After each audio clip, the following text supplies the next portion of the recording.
Bonjour, aujourd'hui on va voir qu'il est plus économique de produire de façon écologique. On va voir aussi que entreprendre sans détruire, c'est possible. Ce sont les principes de l'économie. Et pour ça, on est avec Anne-Marie Devé, donc alors ingénieure nouvelles énergies Oui. dans le cabinet de conseil ouvert, issu de l'entreprise Cocheco.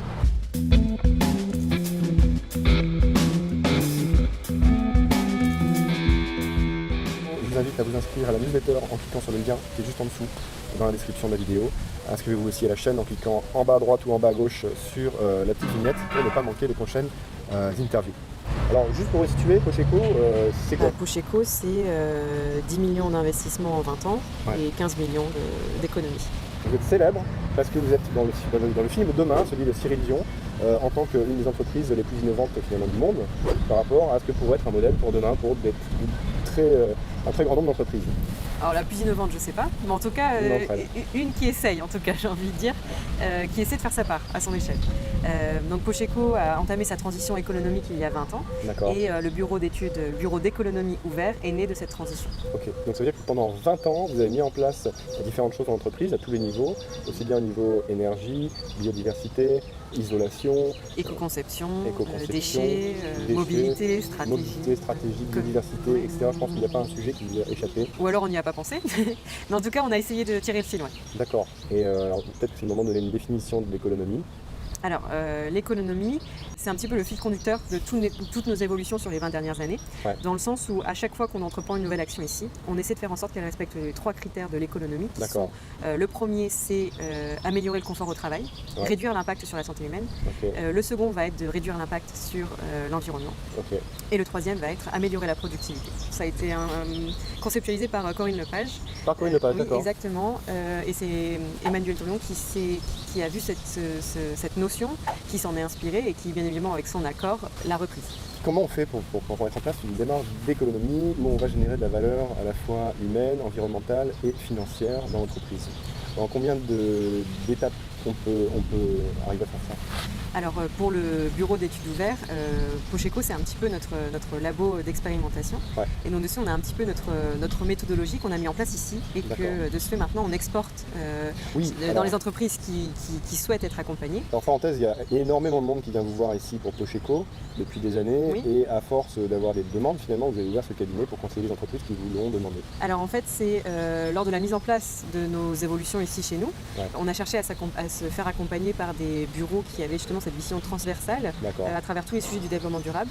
Et on n'en a pas toujours trouvé. D'accord. Et donc de ce fait, on a eu une montée en compétences en interne qui fait qu'à un moment, on s'est dit pourquoi pas exporter et Et s'aimer un peu justement plus, s'aimer, ce savoir. exactement, et apporter notre aide aux entreprises qui cherchent justement à changer. Alors juste pour donner un petit chiffre pour illustrer ça, enfin, vous êtes quand même aujourd'hui sur la thématique des déchets, et je pense sur pas mal de thématiques aussi, à un niveau quand même assez élevé.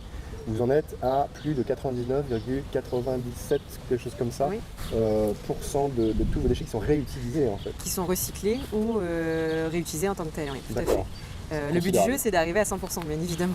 Donc il vous manque un 0,02%, je pense qu'il y a beaucoup de gens qui vous en diraient quand même. Moi, ce qu'on a fait, c'est qu'on a simplement identifié, on a fait un diagnostic, Ouais. on a regardé toutes les matières qu'on était amené à générer, exactement, et on a essayé de simplifier le tout. Et vous avez plutôt bien réussi jusqu'à là. Bah, c'est un travail sur 20 ans. Ouais, d'accord. Alors, quelles seraient les différentes étapes pour entrer dans cette démarche économique? Quand on cherche à accompagner des entreprises qui veulent changer, la première étape, c'est d'inspirer. Inspirer. Oui. Donc là, ça va passer bien évidemment par les équipes dirigeantes, le comité de direction, Ouais. et puis après, on va bien évidemment essayer d'inspirer tous les niveaux. C'est Parce aussi que- par rapport au film Demain, à des reportages qui ont pu parler de vous et faire connaître finalement ce savoir quand même unique. Enfin, donc il y a beaucoup de gens qui viennent vous voir, et c'est aussi une forme d'inspiration que de pouvoir visiter ce site-là. Alors l'inspiration, oui, ça passe par, bien évidemment, par le film Demain, par les écrits d'Emmanuel. Ça passe aussi par des conférences, par des visites, par des discussions, tout simplement. D'accord. Ça se passe aussi par des interventions sur les sites, par des échanges.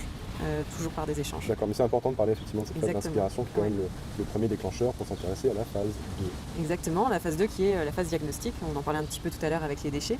Là, c'est se rendre sur site et faire un état des lieux des bonnes pratiques et des D'accord. pratiques à améliorer sur le site. Donc phase 2 diagnostic, on regarde un peu ce qui se passe dans l'existant, toute la situation de l'entreprise, on passe Ouais. tout au peigne fin. Et puis, alors on implique déjà les parties prenantes.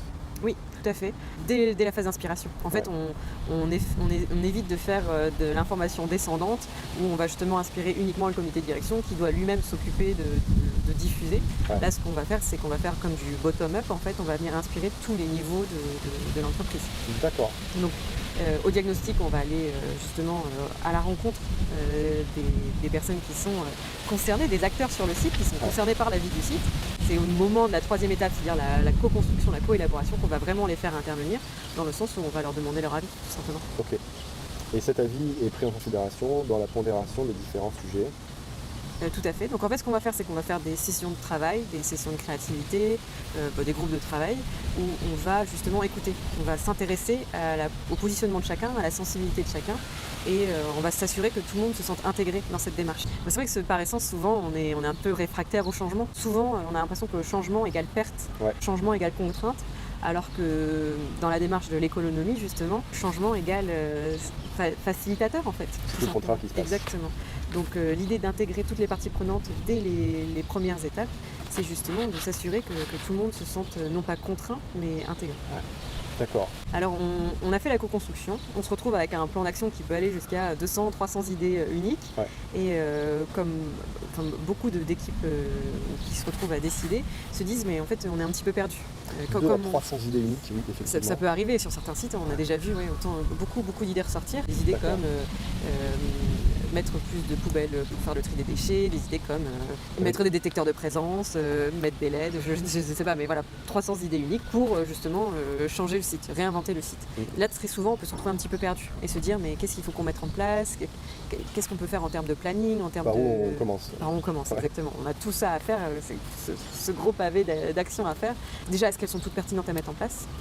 Et celles qui sont pertinentes, dans quel ordre les mettre en place. D'accord. Et donc c'est là que nous, on intervient dans l'aide à la prise de décision. Okay. On va venir justement accompagner les équipes pour hiérarchiser et prioriser les actions. D'accord. Et donc l'aide à la prise de décision, c'est la phase qui précède finalement la mise en œuvre. Exactement.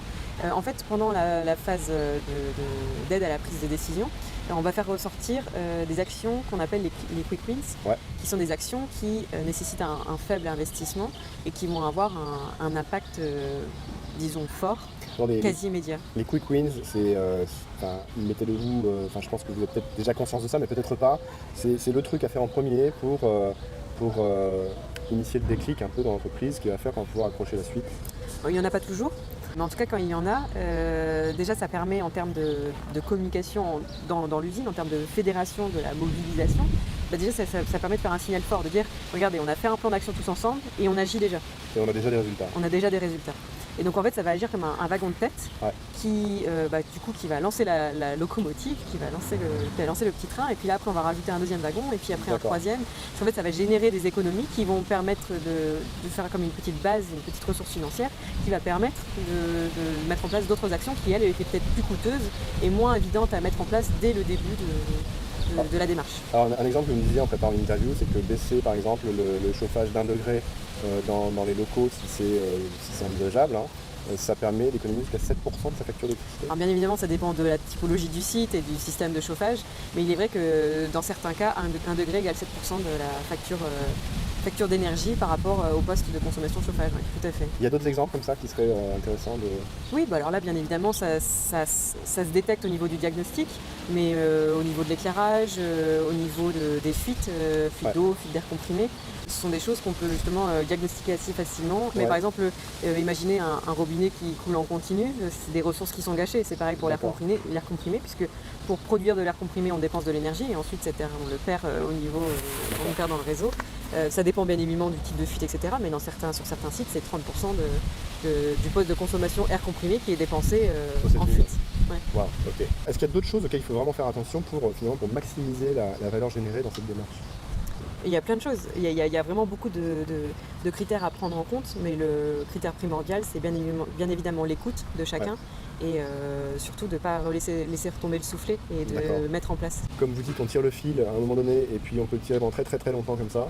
Vous n'êtes toujours pas arrivé au bout après une vingtaine d'années, sachant que vous avez généré énormément de choses, une inspiration énorme pour des milliers d'entreprises. Push-Eco, c'est 10 millions d'investissements en 20 ans et 15 millions d'économies. 15 millions d'économies. Donc ça a généré net 5 millions À travers tous les procédés qu'on a mis en place ici en 20 ans. Ouais. Ok. Waouh. Donc, à vous de jouer. Merci pour ces quelques minutes d'échange. J'espère que ça vous a inspiré. Pour en savoir plus, bien sûr, cliquez sur le lien pour retrouver, alors dans la description juste en dessous, donc le site ouvert.eu, donc du cabinet de conseil issu de cette grande aventure de Pocheco qui est juste derrière nous. Cliquez aussi sur l'autre lien pour vous abonner à la newsletter et recevoir les nouvelles du projet. Et inscrivez-vous à la chaîne en cliquant dans ce point en bas à gauche ou en bas à droite pour ne pas manquer les prochaines interviews.